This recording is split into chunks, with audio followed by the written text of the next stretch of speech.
एक और important update, जितने भी आप हमें इस समय जम्मू कश्मीर से डेली विजेयर्स भाई देख रहे हो, तो यहाँ पर जितने भी डेली विजेयर्स की पे होल्ड थी तो उन सभी के लिए यहाँ पर एक और इम्पॉर्टेंट अपडेट जो है वो निकल कर आ रही है। तो ये अपडेट क्या है, एक वीडियो के ज़रिए हम आपको आगे दिखाएंगे। लेकिन ये वीडियो दिखाने से पहले अगर आपने हमारा यूट्यूब चैनल अभी तक सब्सक्राइब नहीं किया हुआ है तो अभी से आप हमारे इस यूट्यूब चैनल को सब्सक्राइब करें और साथ ही में बेल आइकन को भी प्रेस करें ताकि आपको हमारी ऐसी informative videos time to time आपको यहाँ पर मिलती रहें। और यहाँ पर हम आपको daily wagers, VDC members, home guards, SPOs और जम्मू कश्मीर की हर एक अपडेट हम आपको इसी चैनल पर सबसे पहले आपको यहाँ पर प्रोवाइड करते रहते हैं। तो चैनल को सब्सक्राइब ज़रूर करें। मैं अपने साथियों से एक रिक्वेस्ट करना चाहता हूं जो 12 वोचर के राइडर में थे, भाई प्लीज़ किसी को पैसा मत दें, क्योंकि आप लोगों से पहले भी बहुत बार चंदा कभी किसी नाम पे कभी किसी नाम पे चंदा कलेक्ट होता था। हमें चंदे की ज़रूरत नहीं है और आप लोगों से आपको कोई ज़रूरत नहीं है किसी को चंदा देने की। ये फ्री ऑफ कास्ट जो फैसला हुआ है, इसमें किसी ने कोई खर्चा नहीं हुआ, किसी का कोई खर्चा नहीं हुआ है। ये आप लोगों की मेहनत थी, आप लोगों ने एजिटेशन लड़ी है, टाइम पे आपने धरने किए, प्रदर्शन किए और मीडिया ने इस चीज़ को हाईलाइट किया और आपकी डिमांड सुनी गई। आपका जेन्युइन हक था, ये कोई डिमांड नहीं थी, ये अननेसेसरी जो डिपार्टमेंट की तरफ से क्रिएट किया गया था कुछ। हमने 17 नवंबर 2021 को एक मेमोरेंडम दिया था कि हम कमिश्नर फाइनेंस के साथ हम बातचीत करना चाहते हैं।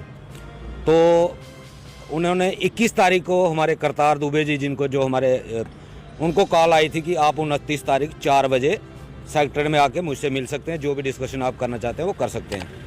तो 27 को हमें दोबारा कॉल आई कि आपका जो टाइम 4 बजे का था वो 5 बजे का कर दिया, आप 29 तारीख को 5 बजे आ जाएं। और जैसे कि 30 तारीख को ये कमेटी की एक 5वीं मीटिंग होनी थी, 4 मीटिंग इसकी पहले हो चुकी थी 12 वोचर के इशू के ऊपर।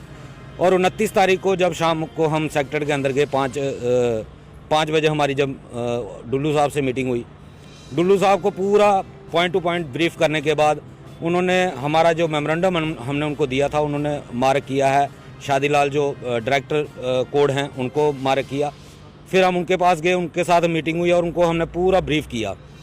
जब उनको पूरा ब्रीफ करने के बाद ये फैसला हुआ कि इसका हम अल्टरनेटिव 1 हफ्ते के अंदर अंदर आपको जो भी इसका फाइनल डिस्पोज ऑफ होगा वो आपको दे देंगे। तो हम उनका बहुत बहुत शुक्रिया अदा करते हैं। हम उस वक्त भी, हमारे कुछ साथी कहते थे कि इसको हम पब्लिश हमें करना चाहिए, तो मैंने उनको ना किया था कि हम इसको पब्लिश नहीं करेंगे, क्योंकि 4 मीटिंगें पहले हो चुकी हैं। अब भी जब तक हमें लेटर नहीं मिलेगी तब तक हमें कोई भरोसा नहीं है कि ये फैसला होगा या नहीं होगा। और अल्टीमेटली 30 तारीख को जो मीटिंग हुई उसमें ये डिसाइड हो गया था कि इनको जो है 12 वोचर की कंडीशन को ख़त्म किया जाएगा। और फाइनली जो लेटर जो ऑर्डर निकला है वो कल निकला है। मैं सभी बात देता हूं जो 12 वोचर के राइडर में आते थे, और उनकी ये सारा क्रेडिट जो है ये उन लोगों की मेहनत को जाता है, और उन लोगों की मेहनत को जाता है जिन लोगों ने पर्दे के पीछे रह के भी कुछ लोगों ने हमारी मदद की है, जो टाइम से टाइम टेलीफोनिकली भी हमारी अप्रोच ऊपर तक करवाते थे, जो हमारी मीटिंगें भी तय करवाते थे। और अल्टीमेटली मैं सबसे ये कहना चाहूँगा डेली वेजरों को कि बहुत सारे लोग हैं जो गुमराह करने की स्थिति में है, कर रहे हैं लोगों को कि हमने करवाया, भाई आप क्रेडिट ले लो, हमें कोई एतराज़ नहीं है, हमें रोटी चाहिए, हमें क्रेडिट से हमारा पेट भरने वाला नहीं है। लेकिन मैं या तो वो साबित करें या मुझे चैलेंज करें, मैं साबित करता हूँ। मैं रिटर्न डॉक्यूमेंट दूंगा। 29 तारीख को जो मीटिंग हुई है उसका डॉक्यूमेंट दे सकता हूँ, इस वक्त भी दे सकता हूँ, लेकिन मैं अभी आपको दूंगा नहीं, क्योंकि शायद किसी लोगों को प्रॉब्लम होगी। मैं अपने साथियों से एक रिक्वेस्ट करना चाहता हूँ जो 12 वोचर के राइडर में थे, भाई प्लीज़ किसी को पैसा मत दें, क्योंकि आप लोगों से पहले भी बहुत बार चंदा कभी किसी होता था।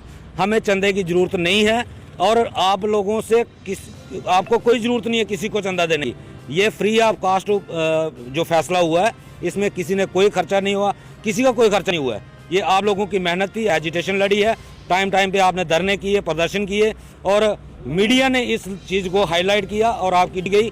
आपका जेन्युइन हक था, ये कोई डिमांड नहीं थी, ये अननेसेसरी जो डिपार्टमेंट की तरफ से क्रिएट किया गया था। कुछ हमारे ऑफिसर ऐसे आते हैं जो हमारे ज़्यादा हमदर्द होते हैं, तो वो इस तरीके की कंडीशनें लगा देते हैं। ये उनकी एक बनाई हुई कंडीशन थी, तो इसमें कोई बहुत बड़ा इशू नहीं था। इसलिए मैं सभी से रिक्वेस्ट करना चाहता हूँ, प्लीज़ किसी को चंदा देने की कोई ज़रूरत नहीं है। रवि जी, कितने एक लोग होंगे जो इससे इफेक्टेड हो रहे थे 12 वोचर के इशू से?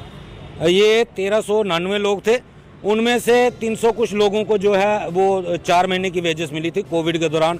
जैसे 15 अप्रैल 2020 को मैंने आप ही के चैनल पे यहाँ पे इंटरव्यू किया था, जब मेरी चीफ साहब से बात हुई थी, तो उन्होंने 2 महीने की उस वक्त वेजेस करवाई थी कोविड के दौरान, और 2 महीने की वेजेस पिछले कोविड में दी थी। वो 300 कुछ लोग थे। 1064 लोग ऐसे थे जिन लोगों को टोटली वेजेस 2.5 साल से नहीं मिल रही थी, और कल उनका ये फैसला हुआ है। अभी इसमें 1-2 कंडीशन ऐसी हैं जो कि कहीं ना कहीं डिपार्टमेंट उनको किस तरीके से लेता है, ये डिपार्टमेंट के ऊपर है। जैसे उन्होंने लिखा है कि अगर आपके पास पैसा है तो डिपार्टमेंट उसको वेजेस देगा, लेकिन अभी ये डिपार्टमेंट के ऊपर, चीफ इंजीनियर के ऊपर बनता है कि जो उनका ये पिछले टेन्योर का, चलो पिछला जो पिछले साल का है वो तो पेंडिंग खाते में जाएगा, लेकिन जो इस साल का जो 10 महीने का वेजेस है वो चीफ इंजीनियर साहब लेटर लिखें फाइनेंस कमिश्नर साहब को, और उन्होंने ये जो मसले का हल किया है, तो मुझे उम्मीद है कि वो पैसा भी जो है ये फंड्स दे दें। क्योंकि अगर ये 1-1.5 महीना और निकल गया, फंड्स नहीं मिले, तो फिर ये भी जो है 10 महीने का पेंडिंग में चला जाएगा। ये मैं चीफ साहब से भी रिक्वेस्ट करूंगा कि जल्दी से जल्दी ये लेटर जो लिख के फाइनेंस डिपार्टमेंट को भेजी जाए, जो इनके इस साल का पैसा है करंट ईयर का, वो इनको मिले। रवि जी, जिस तरह से 13 से 1400 लोगों की फैमिलीज़ के साथ ये 2.5 साल से, पिछले 2.5 साल खिलवाड़ जो है डिपार्टमेंट कर रहा था, एक तरफ से शुक्रिया तो अदा करेंगे ही डिपार्टमेंट का, चलो देर आए दुरुस्त आए, लेकिन जो ये खिलवाड़ जो ये लोग कर रहे थे, इसको कैसे देखते हैं? देखिए, मैंने पहले कहा कि सर ऐसे आते हैं जो हमारे ज़्यादा हमदर्द हो।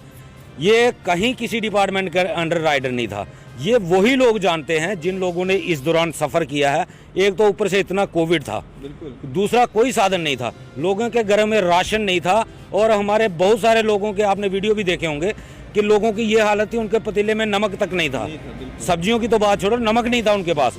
और वो स्थिति वही लोग बेहतर बता सकते हैं जिन लोगों ने उस चीज़ को फेस किया है। तो मैं सभी अपने हायर अथॉरिटीज़ जो हैं उनसे ये रिक्वेस्ट करना चाहता हूं कि अब अगर आप लोगों का भला नहीं कर सकते तो कम से कम ऐसे राइडर नाम लगाया करें जिससे कि लोगों को परेशानी हो। क्योंकि ये 2.5 साल जिसको काम करने के बावजूद वेजेस नहीं मिलती, और एक तो मिलता क्या है, 750 रुपये मिलते हैं, वो भी आपने 2.5 साल तक बिना मतलब के रोक के रखा। एक सरकार का आर्डर था कि 17 जो आप कट ऑफ डेट है, इसके बाद आप डेली वेतन नहीं लगा सकते। उसी आर्डर को वायलेट आप लोग कर रहे हैं। एक आर्डर निकलता है कि ये लास्ट कट ऑफ डेट है, यहाँ तक जो लोग लगे हैं ये ठीक है, और फिर आप 2, 2.5, 3 साल के बाद आर्डर निकाल देते हो कि नहीं जी 2016 तक 12 वोचर चाहिए। साल में आपने वेजेस दी 2 या 3, और 2-3 वेजेस देने के बाद आप खुद आपको सोचना चाहिए था कि जिसको हमने वेजेस ही नहीं दी वो वोचर कहाँ से लाएगा। क्योंकि वोचर तो तभी आएगा जब वेजेस मिलेगी।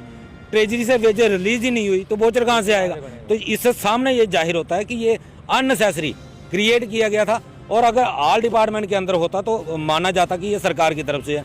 ये सिर्फ पर्टिकुलर पीएचई में था, और इससे ये साबित होता है कि ये हमारे ही अफसरों के द्वारा लगाया गया था। रवि जी, उन लोगों के साथ आपकी बात हुई जिनका इसका जो असर पड़ रहा था, उन पे किस तरह की खुशी है उनके?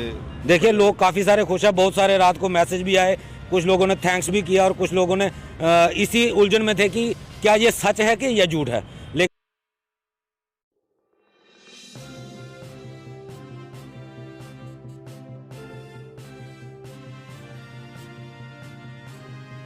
की खुशी है उनके? देखिए, लोग काफ़ी सारे खुश हैं, बहुत सारे रात को मैसेज भी आए, कुछ लोगों ने थैंक्स भी किया, और कुछ लोगों ने इसी उलझन में थे कि क्या ये सच है कि यह झूठ है। लेकिन हम उनको ये बताना चाहते हैं ये बिल्कुल परफेक्ट है, क्योंकि ये हमें 29 तारीख की मीटिंग में ये फैसला हो गया था कि 1 हफ्ते के अंदर अंदर इसका फाइनल आउटपुट निकल जाएगी। जो भी फैसला होगा इसका फैसला हो जाएगा। और हम थैंक्स करते हैं अटल डुल्लू जी का, जिन्होंने इतनी पेशेंस के साथ हमारी बात सुनी और इस चीज़ को समझा। क्योंकि ये साहू साहब के टाइम भी इस चीज़ को काफ़ी हाईलाइट किया था, और अल्टीमेटली जब वो फाइनल डिस्पोज के पहुंचा तो एक तो कोविड लग गया, दूसरा साहू साहब ट्रांसफ़र हो गए, और उसकी वजह से हमें 1.5 साल एक्स्ट्रा लगा। और इसके लिए हमारे कुछ एक रजौरी के हमारे पहाड़ी बोर्ड के चेयरमैन है कुलदीप जी, उन्होंने काफ़ी हमारी मदद की। उन्होंने भी 2-3 बार हमारी बात करवाई। रविंदर रैना जी ने 2 बार फ़ोन किया चीफ सेक्रेटरी साहब को, उनका भी हम थैंक्स करते हैं कि उन्होंने भी इस मसले पे काफ़ी जोर लगाया। तो जितने भी लोग, चाहे वो किसी भी तरीके से इन लोगों की जिन्होंने मदद की है, मैं दिल की गहराइयों से उन सभी का शुक्रिया अदा करता हूं, और मीडिया बंधुओं का भी जिन्होंने इस मसले को काफ़ी हाईलाइट किया। और आपने तो इस मसले के ऊपर बहुत सारा इंटरव्यू भी किए और जगह जगह डिमांड भी कई सारे लोगों से आपने पॉलिटिशियन हो गए या कहीं ब्यूरोक्रेट्स हुए, उनके साथ भी आपने चर्चा की और फाइनली ये हुआ कि इन लोगों के लिए बहुत अच्छा फैसला आया है। कम से कम इनको जो वेजेस तो अब प्रॉपर मिलने लगेगी। तो रवि जी, उन लोगों के लिए क्या मैसेज देना चाहेंगे जो सियासी भी हो चुके हैं और कहीं ना कहीं सियासत जो है डेली वेज है, और कल का जो ये फैसला आया है उसके बाद और एक्टिव हो चुके हैं और काफ़ी क्रेडिट लेने की भी कोशिश की जा रही है एक तरह से? देखिए अरफात जी, हमें क्रेडिट नहीं चाहिए, हमें रोटी चाहिए। मेरा पर्टिकुलर ये मानना है, ना मेरी एमएलए बनने की औकात है, ना मुझे सरपंच की इलेक्शन लड़नी है, मेरी इतनी औकात ही नहीं है। मुझे ये चीज़ एक्सेप्ट करने में कोई गुरेज नहीं है। मेरी इतनी औकात नहीं है कि मैं एमएलए बनूं और ना ही मुझे बनना है। और मुझे इतना ही मकसद है कि मेरी रेगुलाइजेशन हो जाए, मेरे जो साथी हैं उनकी रेगुलाइजेशन हो जाए, हमें प्रॉपर वेजेस मिल जाए। जैसे हम एक मिनिमम वेजेस एक्ट की डिमांड कर रहे हैं। ये जो लोग एक्टिव हुए हैं, मैं अपने वर्करों से एक ही अपील करूंगा, आप ये देखिए, कल मैं देख रहा था कुछ हमारे साथी बोल रहे थे, परमानेंट वालों को गालियाँ निकाल रहे थे, उल्टा सीधा बोल रहे थे। भाई मैं उनको एक चीज़ बताना चाहता हूँ, मैं जब बात करता हूँ फैक्ट के ऊपर बात करता हूँ और पर्टिकुलर मैं कागजी कार्रवाई में बात करूँगा। 2014 9 जून का आप डेली एक्सेलसियर उठा के देख लीजिए। उस वक्त हम ऐसी स्टेज पे पहुंचे हुए थे कि 3 फेज के अंदर डेली वेजर को रेगुलाइज किया जाएगा। 94 से लेकर 2005 तक पहला फेज, 2006 से लेकर 2009 तक दूसरा फेज और 2009 से लेकर 2014 तक तीसरा फेज। ये कैबिनेट सब कमेटी ने फैसला दे दिया था। और आज हम 7 साल के बाद जब वो नई लीडरशिप मैदान में को टारगेट किया गया, लोगों को गुमराह किया गया, इन लोगों ने आपको इस्तेमाल किया, इन्होंने अपने काम करवाए, वो साइलेंट होकर बैठ गए। पुरानी यूनियन साइलेंट हो गई, नए लोग आ गए। हमें साल में लगभग 8 वेजेस 9 वेजेस मिलती थी। अल्टीमेटली हुआ क्या, 2018 तक वो मैदान में नाचते रहे और 2018 में हमारी ये हालत हो गई, हमें टोटल 1 वेजेस मिली। और अगर किसी को कोई कन्फ्यूजन है तो वो जाके रिकॉर्ड चेक कर सकता है। दूसरी बात, हम 2014 में रेगुलाइजेशन की स्टेज पे खड़े थे, आज हमें पता ही नहीं है कि हमें रेगुलाइज होना है या मिनिमम वेज एक्ट ढूंढना है। हम मिनिमम वेज एक्ट ढूंढ रहे हैं, सारे कह रहे हैं मिनिमम वेज एक्ट लागू होना चाहिए। कम से कम वो तो कौन सा मिनिमम वेज ढूंढ रहे हो? मिनिमम वेज तो 175 पे भी है, हम जो 225 ले रहे हैं ये भी तो मिनिमम वेज है। ये मिनिमम वेज मांग रहे हैं, हम minimum wage act as per Delhi UT मांग रहे हैं। भाई पहले जब आप डिमांड करते हो कम से कम उसको स्टडी करो। अगर सरकार मिनिमम वेज की, हम मिनिमम वेज मांग रहे हैं, मिनिमम का वेज का मतलब होता है कम से कम वेजेस। कम से कम वेजेस 175 पे है मणिपुर में। सरकार अगर कल फैसला दे देती है ठीक है, आप कम से कम मांग रहे हो तो कम से कम 175 रेट है, ले लो। क्या करोगे? अगर कोई डिमांड करनी है उसे पर्टिकुलर प्रॉपर तरीके से करो और लोगों को गुमराह करने की कोशिश मत करो। दूसरी बात, ITI की वेजेस आती थी, पर मंथ आती थी। CP वर्कर को 8 महीने की 9 महीने की मिलती थी, उनकी 12 महीने की मिलती थी। इन लोगों के नाचने की वजह से उनकी भी वेजेस बंद हो गई और 2018 में 1 वेजेस मिली। लास्ट 2019 में PH एम्प्लॉयज यूनाइटेड फ्रंट का गठन हुआ, वही पुराने लोगों को साथ में लिया और हमने लड़ाई लड़ी और वो भी लोग हमारे साथ शामिल हुए। ऐसा नहीं है, मैं नहीं कहूँगा कि उनका कोई रोल नहीं है। 19 दिन की स्ट्राइक में उन लोगों ने हमारे साथ दिया।